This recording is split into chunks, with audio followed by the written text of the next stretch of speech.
Blackshirts and Reds, Rational Fascism and the Overthrow of Communism. Chapter 1, Rational Fascism. Today, fascism is more than just a curiosity, and we see many revisionists trying to water it and fascists down, or make it seem as though fascism was a good thing. It's important to note here the relationship between fascism and capitalism. Fascism is capitalism in decay. Plutocrats choose autocrats. Mussolini started off as a communist, but as other Italian communists noted, he cared more for advancing himself rather than communism. He switched sides for recognition, financial support, and the promise of power. By the end of World War I, he led the Blackshirts against anything communist with no guidance other than militaristic patriotism and a conservative position against socialism and organized labor. Prior to fascism, Italian wages were starting to get better and the trains ran on time, but was entering into a post-war recession. Italy was preparing to slash wages, welfare, and social services. But the workers and peasants were unionized, so the industrialists and big landowners found a tool in Mussolini. During this period, 500 labor halls and cooperatives were burned, and 900 socialist municipalities dissolved. The March on Rome was planned, and the coup took place. While Mussolini violently repressed the communists, they remained as an underground resistance. A similar story happened in Germany. The brown shirts were subsidized by businesses to terrorize workers and farm laborers. They were backed heavily by business tycoons. The Nazis never had a majority and were only backed by bourgeoisie, petty bourgeoisie, and the lumpen proletariat, while the working class supported either communists or socialist Democrats. In 1932, the conservative Hindenburg was elected over Hitler and communist Thälmann. Thälmann argued that a vote for Hindenburg was a vote for Hitler, but Sockdems and the bourgeois press denounced this as Moscow-inspired rhetoric. Once Hindenburg was elected, he invited Hitler to be the chancellor. As always, Sockdem leaders would rather support a fascist over making a common cause with the communists.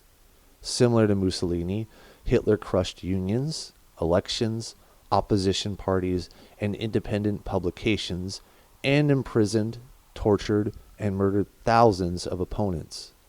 While Italy and Germany were two very different countries, they came to the same conclusion when faced with similar class conflict and clashes of economic power. Whom did the fascists support? Capitalist literature always avoids who the fascists supported in order to hide the fact that it was capitalism. In fascist 1920s and 1930s, unions and strikes were outlawed, their properties confiscated and handed over to private ownership, and minimum wage laws, overtime pay, and safety regulations abolished.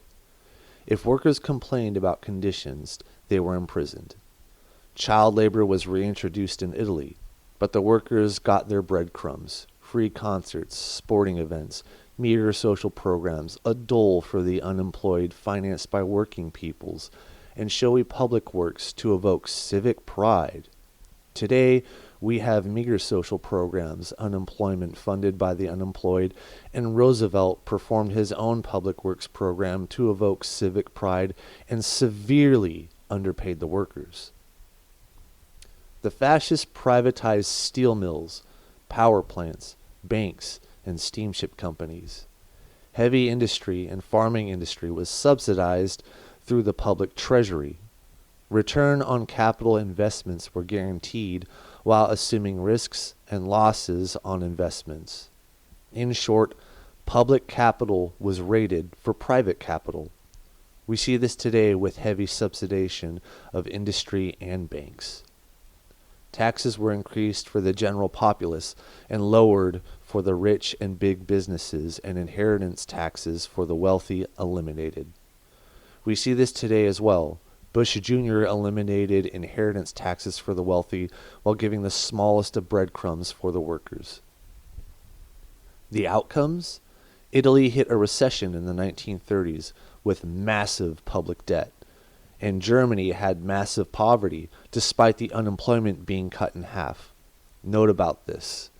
The Germans falsified their employment rates because of the millions they had imprisoned and put into concentration camps, making it appear as though the employment rates had risen. Rajani Palm Dutt. In the other capitalist countries, upper income groups saw a modest decline in their share of the national income. Capitalists tried to rewrite history by saying fascism leads to government control of business, but it is corporate control of the government. Point of contention. The left was never strong enough to take control. This is not true because they were undermined by Soc Dems. Despite Parenti saying this, he still admits that the democratic working class was able to undermine the fascists by interfering with cutting into the profit rates of capital accumulation. Fascists served themselves while also serving the corporations. Some of the corporations that financed the Nazis and how much they represented in pounds. Herr Krupp von Bohlen, 15 million. Herr Fritz Thyssen, 140 million. Herr F.C. von Siemens, 12.5 million. Professor Karl Bosch, 55 million. Dr. A. Vogler, 40 million. A. Dean, 10 million. Some of these companies exist today. Thyssen-Krupp was a merger. Bosch and Lomb was a merger. And Siemens. Fascism and Social Revolution, Rajani Palm Dutt. Nazi officials and SS officers amassed private fortunes by plundering conquered territories and stealing from concentration camp inmates. Businesses like IG Farben and Krupp made huge profits via slave labor from these camps. Hitler invented the personality right, where he charged an amount for having his image on stamps. Kudos for Adolf and Benito. Many U.S. bankers, publishers, and industrialists supported the fascists. Included are Henry Ford, magazines like Fortune, Wall Street Journal, Saturday Evening Post, The New York Times, Chicago Tribune, and Christian Science Monitor. Many did their best to advance the fascists' war effort by sharing military-industrial secrets even after the U.S. entered the war. Many dissenters reminded the public that Benito was not saving democracy, but in fact destroying it. But the U.S. corporate media gave this little exposure. Nazis were known to pay U.S. newspapers money to print favorable articles of them. Included among them were William Randolph Hearst. Employees who refused to give positive lip service were either transferred or fired. Only when war came around did the U.S. press change their tone about the fascists. Bourgeois of one country over the bourgeois of all others. The rational use of a rational ideology.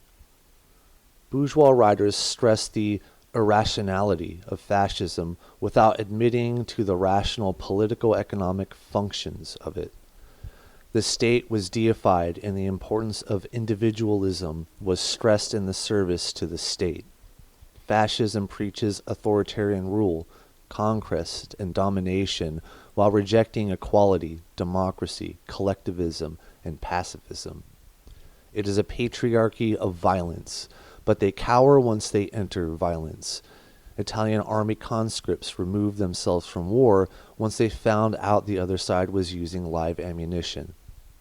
I guarantee that conservatives here would do the same. People shouldn't concern themselves with class division. Rich and poor are one, a view that hides the exploitation of the workers. The wealthy rulers put out a message that class struggle only has to do with money, when in reality it has very little to do with money. They talk about the rich and poor banding together for glory, but glory is sacrificed by the poor for the benefit of the rich. This is how our military works today. Patriarchy and pseudo-revolution. Class status is inherited by blood. One's social structure position is related to their innate nature. Genetics and biology justify class structure. similar to racists today. These are the typical dog whistles of fascism and capitalism. They weaponize chauvinism, racism, sexism, patriarchal values, homophobia, and sexual inequality. The SA had originally served a pseudo-revolutionary purpose that appealed to mass grievances and condemned finance capital. But when their membership skyrocketed to 3 million, the industrial barons became uncomfortable and had Hitler neutralize them. He used the homosexuality of an SA officer, Rome, as justification to execute him and 300 other SA officers. Among the victims were Nazi propagandist Gregor Strasser. Under fascism, women have no procreative rights because the war machine needs more soldiers and armaments workers. All forms of social equality are a threat to it. Nazis were big on family values. Propaganda was used differently based on the target population. Super patriots were told that Jews were alien internationalists. Workers were told that the Jewish capitalist and banker were the enemy. For farmers in debt, it was the Jewish usurer. For the middle class, it was the Jewish union leader and communist. We see this today with Democratic and Republican propaganda. Fascism mixes revolutionary-sounding mass appeal with reactionary class politics and attempt to steal the left's thunder with youth organizations, work brigades, rallies, parades, etc. Because of this, bourgeois propagandists treat it and communism as totalitarian twins.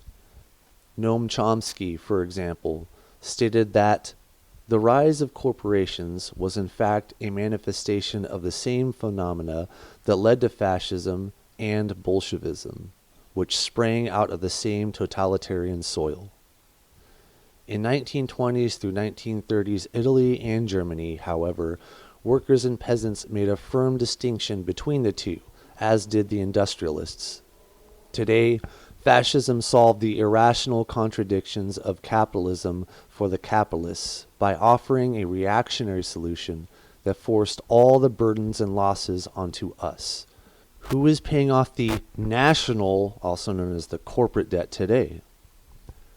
Fascism gives the illusion of a revolution while, in reality, only furthers corporate interests and exploitation.